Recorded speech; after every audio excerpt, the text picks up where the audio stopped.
Cheers from sunny Florida and Ed over at AntiqueToys.com. We are going to delve into the tales of this infamous little company and their 1989-1990 escapades. So stay tuned for more. Cheers from Ed over at Antique Toys.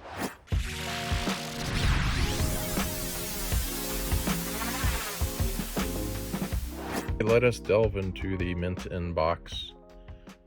And let us just say it's an interesting tale of beautiful mint toys in England and investors, and beautiful toys and America. It left a lot of lawsuits in its wake. But mint in box, Jeffrey Levitt, aka Jeffrey Levy, I believe, aka a gentleman who does toy rarities in Israel, potentially. You're going to want to look it up yourself. This person treated toys like fine art, and I would say maybe started off on a really good footing with really good people, really good clientele, excellent funding, and then I believe it got off track because there's a little bit of potential shenanigans. I'll let everybody review the court cases. Well, let's just say some of the prices seemed pretty strong. Let us say some of them appeared to sell for strong prices. And then there were a lot of investors, I believe, that did not quite get all of their money out. So let's take a look at some of the product. Well, Lehmann. Everybody likes a good Lehmann. 3,800, semi-reasonable. Unknown Hans Eberl. Well, I know it was Hans Eberl. 2,500. That's okay. Toyota, Japanese airplane, extremely rare. 7,500, and these are pounds. And so the prices were strong, but the prices potentially were fair for what is available at the time, supply and demand. This is a Markland Gauge 3 train, amazing.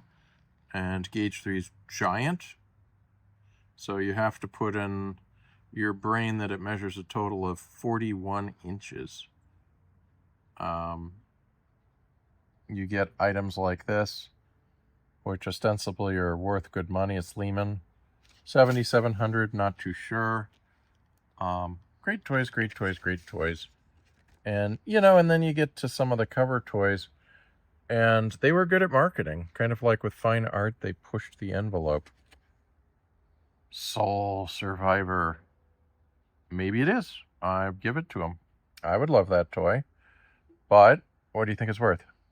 Dun dun dun. That's right. House money. 165,000 pounds. They got some of these prices for some clients. Others, not too sure. But they marketed to the high end people. 3,500, 2,700, 1,200. And, I'm fine with that. I think people really badly wanted some of these toys. But I think that the shenanigans side was the investor side. I believe there were a lot of investors that, let's say, might have had a bit of a pyramid scheme type funding scenario, did not get their money back, or outright fraud, embezzlement, etc. I leave it up to the details of court filings.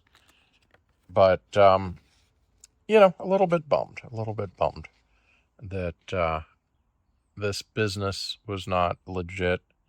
Wow, look at that. German manufacturer, impressive. 1890s, electric lighting added.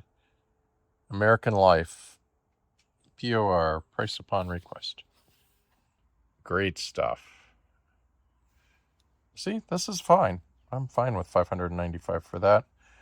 This is not fine. $1,200, I think, is closer to $190 to $250. But hey, gorgeous stuff. I've never seen this Whitco Bank boxed. British. And then the Crowned Prince, the Kronprinz Wilhelm, gorgeous, gorgeous, gorgeous toy. You know, not too expensive. Oh, wait, price upon application. So it sounds like you may have to be vetted before you can say that you can afford it.